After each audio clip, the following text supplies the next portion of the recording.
नमस्कार।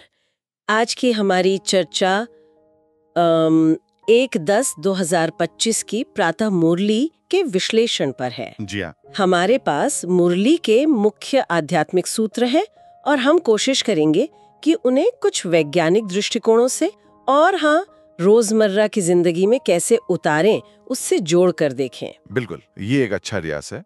लक्ष्य यही है कि इन गहरी शिक्षाओं का जो सार है उसे समझें और ये हमारे जीवन को बेहतर बनाने में कैसे मदद कर सकती हैं। हाँ, क्योंकि इसमें आत्म सुधार, मानसिक स्पष्टता। और वो अंदरूनी ताकत बढ़ाने के भी कई बहुत दिलचस्प पहलू हैं। बिल्कुल। तो चलिए शुरू करते हैं। सबसे पहले बात करते हैं वो आत्म सुधार के तरीके। मुरली में है ना, बाबा रोज रात को अपना हिसाब किताब पोता मेल रखने को कहते हैं। हाँ, पोता मेल। और डायरी लिखने पर भी बहुत जोर देते हैं। कहते हैं इससे अपनी कमियों का या कहीं घाटे का पता चलता है, जिससे एक तरह की वो आत्म जिम्मेदारी की भावना आती है, सेल्फ अकाउंटेबिलिटी जिसे कहते हैं। हाँ, और ये जो घाटे का डर है ना, ये डर असल में एक पॉजिटिव प्रेरक बन सकता है। देखिए, जब हम रात को शांति से बैठते हैं, अपने दिन भर के कामों पर सोचते हैं, आत्मचिंतन, सेल्फ रिफ्लेक्शन, तो ये हमारे मस्तिष्क का वो हिस्सा, प्रीफ्रंटल कॉर्टेक्स, उसे सक्रिय करता है। अच्छा। जो सोच समझकर फैसले लेने और अपने व्यवहार को कंट्रोल करने में मदद करता है।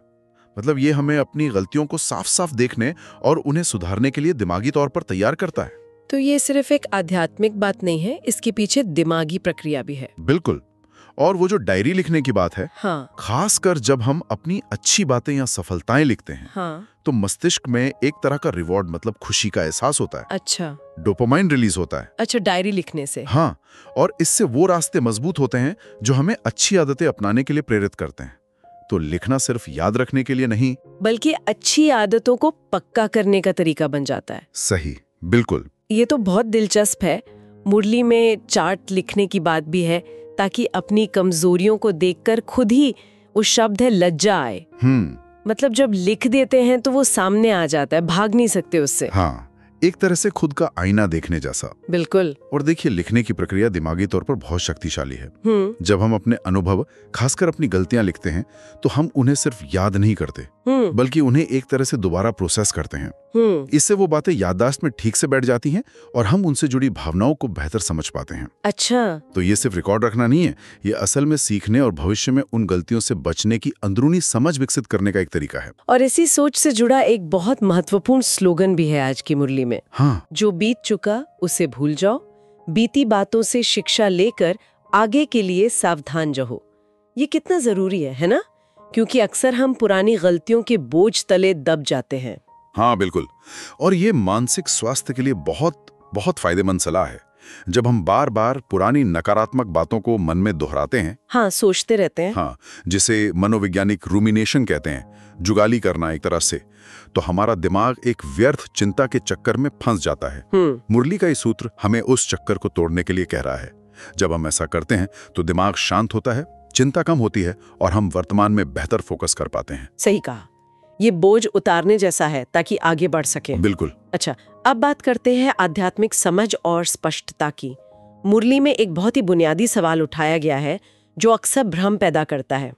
कौन सा? कि गीता का भगवान कौन है? बाबा स्पष्ट करते हैं कि ज्ञान देने वाले जो शिक्षक हैं वो तो शिव बाबा हैं। अच्छा। श्री कृष्ण तो उस ज्ञान और राजयोग के अभ्यास का फल है, स्वर्णिम युग के राजकुमार। कारण और परिणाम का फर्क।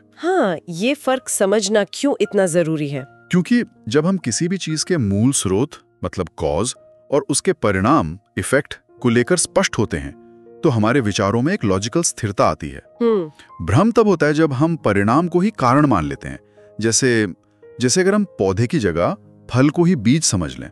सही उदाहरण है। तो स्रोत को सही पहचानने से दिमाग में स्पष्टता आती है, उलझनें कम होती हैं और हम चीजों को सही नजरिए से देख पाते हैं। ये सिर्फ आध्यात्मिक नहीं, जीवन के हर क्षेत्र में सही निर्णय लेने के लिए जरूरी है। बिल्कुल। और एक और बहुत गहरी बात कही गई है, देहाभिमान बनाम देही अभिमान। ये तो मुरली का बहुत मुख्य पॉइंट है। मुरली कहती है कि मैं ये शरीर हूँ, देहाभिमान का भाव ही सारे विकारों की जड़ है। और मैं आत्मा हूँ, यानी देही अभिमान का भाव वो सारे गुणों की जड़ है। ये तो बहुत बड़ा दावा लगता है। हाँ, लगता तो है, पर इसे समझने के लिए हम मनोविज्ञान की सेल्फ डिस्टेंसिंग तकनीकों को देख सकते हैं। सेल्फ डिस्टेंसिंग वो क्या है? इसका मतलब है खुद को अपनी तात्कालिक भावनाओं या शारीरिक संवेदनाओं से थोड़ा अलग करके देखना, एक दूरी बनाकर। अच्छा। जब मुरली मैं आत्मा हूं के अभ्यास पर जोर देती है, तो वो असल में हमें यही करने के लिए कह रही है। इस अभ्यास से हम अपनी भावनाओं के बहाव में बहने की बजाय थोड़ा रुक कर साक्षी होकर उन्हें देख पाते हैं। तो मतलब रिएक्ट करने की बजाय रिस्पॉन्ड करना सीखते हैं। बिल्कुल। और शोध बताते हैं कि ऐसा करने से तनाव पैदा करने वाले हार्मोन जैसे कॉर्टिसोल, उनका स्तर कम हो सकता है। सच में? हाँ, और हम अपनी भावनाओं को बेहतर ढंग से नियंत्रित कर पाते हैं। मुश्किल हालात में शांत रहने की क्षमता बढ़ती है। वाह, ये तो देह के नाटक से थोड़ा पीछे हटकर आत्मा की सीट पर बैठने जैसा हुआ। हाँ, आप ऐसा कह सकते हैं। चलिए, अब ज्ञान, याद और आंतरिक शक्ति के बीच के संतुलन को समझते हैं। मुरली में ज्ञान को आय का स्रोत कहा गया है। इनकम। हाँ, इनकम। और याद यानी योग या परमात्मा की स्मृति, उसको शक्ति का स्रोत कहा है, पावर। तो सिर्फ ज्ञान सुन लेना या पढ़ लेना काफी क्यों नहीं है? याद की क्या भूमिका है इसमें? इसे हम मस्तिष्क के काम करने के तरीके से थोड़ा समझ सकते हैं। कैसे? ज्ञान अर्जित करना, विश्लेषण करना, ये सब ज्यादातर हमारे दिमाग के लॉजिकल हिस्से का काम है, जो अक्सर बाएं गोलार्ध से जुड़ा होता है। ठीक है। वहीं याद या ध्यान की अवस्था, जिसमें शांति, प्रेम, शक्ति का अनुभव होता है, वो दिमाग के भावनात्मक और सहज ज्ञान वाले हिस्सों को ज्यादा सक्रिय करती है। दाहिना गोलार्ध और लिम्बिक सिस्टम। अच्छा, तो दोनों अलग अलग हिस्से हैं? हाँ, मुरली कह रही है कि असली ताकत तब आती है जब ये दोनों मिलते हैं। मतलब जब हम ज्ञान को सिर्फ बुद्धि में नहीं रखते, बल्कि उसे याद की शांति और शक्ति के साथ अनुभव करते हैं और जीवन में लाते हैं। तो ये सिर और दिल का संतुलन हुआ। बिल्कुल। जो समग्र विकास, होलिस्टिक डेवलपमेंट के लिए जरूरी है। मुरली में भाग्यशाली बच्चों की एक निशानी भी बताई है जी, कि उन्हें बाबा की याद की युक्तियां तुरंत समझ में आती हैं और वे फौरन उन पर अमल करते हैं। हाँ। इसका मतलब क्या हुआ? क्या उनका दिमाग अलग तरह से काम करता है? एक तरह से हाँ कह सकते हैं। ये न्यूरोप्लास्टिसिटी की अवधारणा से जुड़ता है। न्यूरोप्लास्टिसिटी? ये क्या होता है? इसका सीधा सा मतलब है कि हमारा मस्तिष्क अनुभवों और अभ्यास के आधार पर खुद को बदल सकता है, नए कनेक्शंस बना सकता है। अच्छा, मतलब दिमाग बदल सकता है? हाँ, जो लोग नियमित रूप से ध्यान या याद का अभ्यास करते हैं जी, वो असल में अपने मस्तिष्क को बदलाव के लिए ज्यादा लचीला और ग्रहणशील बना रहे होते हैं। इसलिए उन्हें नई सकारात्मक बातें समझना और उन्हें अपने जीवन का हिस्सा बनाना आसान लगता है। उनका दिमाग नई अच्छी आदतों के लिए ज्यादा तैयार हो जाता है। वाह, ये तो बहुत उम्मीद देने वाली बात है। बिल्कुल है। ये विज्ञान के बीच। हाँ, ये मुझे भी बहुत दिलचस्प लगा। बाबा कहते हैं कि लोग चांद सितारों पर जाने में कितना समय, पैसा, ऊर्जा लगाते हैं, जबकि हमारा रॉकेट तो साइलेंस है। सच्ची प्रगति बाहर नहीं, अंदर की यात्रा है। आजकल की दुनिया में ये बात थोड़ी अटपटी लग सकती है ना? हाँ, लग सकती है, लेकिन दिलचस्प बात यह है कि अब विज्ञान भी आंतरिक अनुभवों के महत्व को समझने लगा है। अच्छा, कैसे? ध्यान की गहरी अवस्थाओं में मस्तिष्क में कुछ खास तरह की तरंगें, गामा वेव्स, बढ़ी हुई पाई जाती हैं। Gamma waves? हाँ, जो ऊंची चेतना, गहरी समझ और वो आहा वाले पलों से जुड़ी होती हैं। अरे वाह! बाहरी दुनिया की खोज की अपनी सीमाएं हैं। हम चांद तक पहुंच गए, शायद मंगल तक भी पहुंच जाएं, लेकिन चेतना की आंतरिक दुनिया का विस्तार तो अनंत है। सही कहा। मुरली शायद यही कह रही है कि असली खजाना और शक्ति का स्रोत हमारे अंदर ही है, जिसे आंतरिक शांति या साइलेंस के जरिए खोजा जा सकता है, और ये बाहरी उपलब्धियों से ज्यादा स्थायी संतोष दे सकता है। बिल्कुल, और इसी आंतरिक शक्ति से जुड़ा एक और संकेत है मनसा सेवा। हाँ, विचारों से सेवा। हाँ, सिर्फ कर्म या वाणी से नहीं, बल्कि अपने शुद्ध और शक्तिशाली विचारों से, अपने वाइब्रेशन से दूसरों की सेवा करना, उन्हें शांति और शक्ति देना। क्या ये संभव है कि हमारे विचार दूसरों को प्रभावित करें? ये एक बहुत आकर्षक विचार है और इस पर शोध भी हो रहे हैं, हालांकि ये साबित करना बहुत मुश्किल है। अच्छा। कुछ अध्ययन है, जैसे महर्षि इफेक्ट के नाम से जाने जाने वाले प्रयोग, वो ये संकेत देते हैं कि जब बहुत से लोग एक साथ मिलकर शांति और सकारात्मक इरादे से ध्यान करते हैं, तो उस क्षेत्र में अपराध दर या तनाव के स्तर में कमी देखी जा सकती है। सच में? ये तो कमाल है। हाँ, लेकिन जैसा मैंने कहा, इन अध्ययनों पर वैज्ञानिक समुदाय में बहस है, पर ये संभावना की ओर इशारा तो करते ही हैं कि हमारे विचार और इरादे सिर्फ हमारे मन तक सीमित नहीं रहते, बल्कि एक सूक्ष्म ऊर्जा के रूप में बाहर भी फैलते हैं और शायद क्वांटम स्तर पर वातावरण को प्रभावित कर सकते हैं। ये सोचने पर मजबूर करता है कि हमारे विचारों में कितनी शक्ति छिपी हो सकती है। बिल्कुल। अच्छा, अब आते हैं आज के वरदान पर। जी। वरदान है सहन शक्ति द्वारा अविनाशी और मधुर फल प्राप्त करने वाले सर्व के स्नेही भव। सहन शक्ति। इसमें कहा गया है कि सहन करने की शक्ति से ऐसा फल मिलता है जो कभी खत्म नहीं होता। जीवन मीठा बनता है और ऐसा व्यक्ति सबका प्यारा बन जाता है। पर सहन करना तो मुश्किल लगता है। हाँ, लगता तो है। इसमें इतना बड़ा इनाम कैसे छिपा है? देखिए, सहन शक्ति का हमारे शारीरिक और मानसिक स्वास्थ्य पर बहुत गहरा असर होता है। कैसे? जब हम किसी तनावपूर्ण स्थिति में धैर्य रखते हैं, गुस्सा या निराशा को काबू में रखते हैं, तो हमारा शरीर, वो पैरासिम्पैथेटिक नर्वस सिस्टम सक्रिय रहता है, मतलब शांत अवस्था में रहता है। अच्छा। इससे ब्लड प्रेशर, हृदय गति नियंत्रित रहती है, जो लंबे समय में हमारे स्वास्थ्य के लिए बहुत अच्छा है। तो कह सकते हैं कि सहनशीलता हमें शारीरिक रूप से भी मजबूत बनाती है। ये तो स्वास्थ्य का पहलू हुआ। हाँ, और भावनात्मक स्तर पर देखें तो सहनशीलता, या जिसे आजकल रेजिलियंस कहते हैं, हाँ, रेजिलियंस, वो रिश्तों की नींव है। जब हम दूसरों की गलतियों या कमजोरियों को सहन करते हैं तो इससे आपसी समझ और विश्वास बढ़ता है ना? हाँ, बिल्कुल। मुश्किल समय में जो व्यक्ति शांत और सकारात्मक रह पाता है, उसके प्रति स्वाभाविक रूप से स्नेह और सम्मान बढ़ता है। सहनशीलता कड़वाहट को रोकती है और रिश्तों में मिठास घोलती है। तो व्यक्ति सचमुच सर्व का स्नेही बन सकता है। हाँ, बिल्कुल। ये एक तरह का भावनात्मक निवेश है जिसका फल अविनाशी होता है, जैसा वरदान में कहा गया है। तो ये सारी गहरी बातें हैं, इन्हें रोजमर्रा की जिंदगी में कैसे उतारे? मुरली के आधार पर कुछ व्यवहारिक कदम भी सुझाए गए हैं। हाँ, ये जरूरी है। जानना एक बात है, करना दूसरी। बिल्कुल। जैसे सुबह उठकर अमृत वेला के समय 10 मिनट शांति से बैठकर मैं आत्मा हूँ, परमात्मा पिता की संतान हूँ, इस स्मृति का अभ्यास करना और खुद को एक प्रकाश के बिंदु के रूप में अनुभव करना।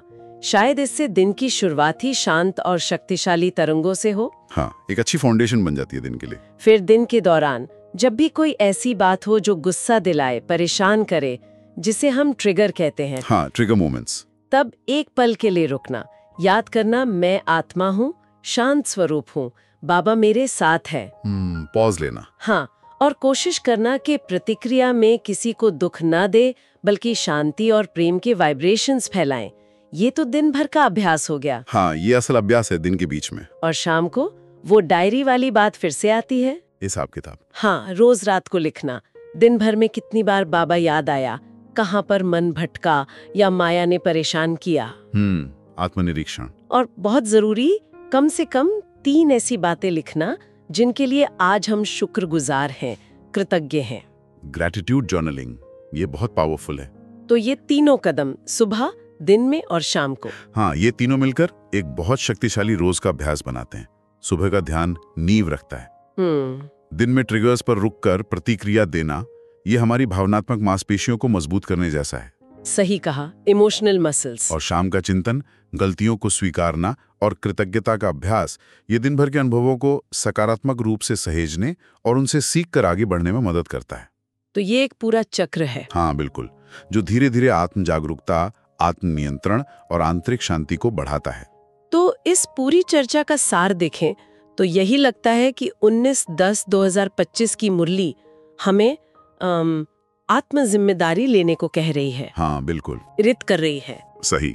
और ये सब ज्ञान और याद के संतुलन से ही संभव है। बिल्कुल। और सबसे आकर्षक बात क्या है पता है? क्या? कि कैसे हजारों साल पुरानी ये आध्यात्मिक शिक्षाएं और आज का आधुनिक विज्ञान दोनों ही कुछ बुनियादी बातों पर सहमत नजर आते हैं। हाँ, ये तो हमने देखा। आत्मनिरीक्षण, जैसे डायरी लिखना, ध्यान या आंतरिक मौन का अभ्यास, और सहनशीलता या भावनात्मक लचीलापन, ये तरीके सिर्फ आध्यात्मिक उन्नति के लिए ही नहीं, बल्कि बेहतर मानसिक स्वास्थ्य, भावनात्मक संतुलन और जीवन में सच्ची मधुरता और सफलता पाने के लिए भी बेहद जरूरी है। तो ये ज्ञान सिर्फ परलोक के लिए नहीं है? नहीं, बिल्कुल नहीं। ये इसी जीवन को बेहतर और सार्थक बनाने का एक व्यावहारिक विज्ञान भी है। Practical science. ये बहुत अच्छी तरह से आपने समझाया। अच्छा, ये सब जानने के बाद एक विचार मन में आता है जिस पे शायद हम सब सोच सकते हैं। जरूर। अगर हमारे विचारों में वाकई इतनी शक्ति है कि वे हमारे आसपास के माहौल को, यहाँ तक कि जैसा आपने कहा सामूहिक चेतना को भी प्रभावित कर सकते हैं। मनसा सेवा वाली बात। हाँ, तो जरा सोचिए, सिर्फ अपने विचारों की गुणवत्ता को लगातार सुधार कर, उन्हें ज्यादा शुद्ध, शांत, शक्तिशाली और शुभ बनाकर हम अपने व्यक्तिगत जीवन और अपने आसपास की दुनिया में कितना गहरा और सकारात्मक बदलाव ला सकते हैं। ये बहुत गहरा सवाल है, सोचने लायक है ना? इस पे विचार करने जैसा है।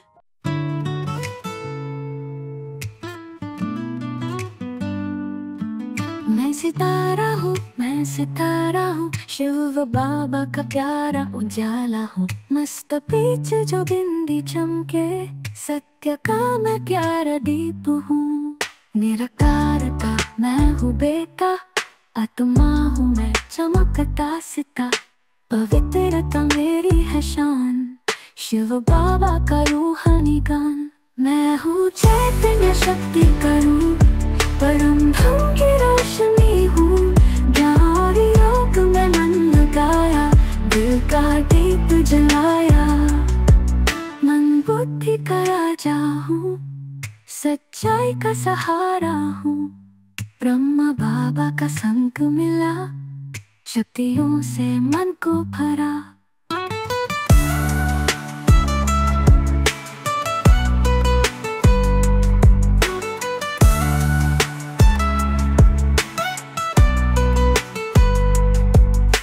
सतयुग का सपना हूँ, नवयुग की धुन हूँ। हर दिल में खिलता उजाला, जग उठी प्रेम की ज्वाला। मैं हूँ चैतन्य शक्ति का रूप, परम धर्म की रोशनी हूँ। ज्ञान और योग में मन लगाया, दिल का दीप जलाया। मैं आत्मा सितारा हूँ, मैं आत्मा सितारा हूँ। मैं सितारा हूँ, मैं सितारा हूँ।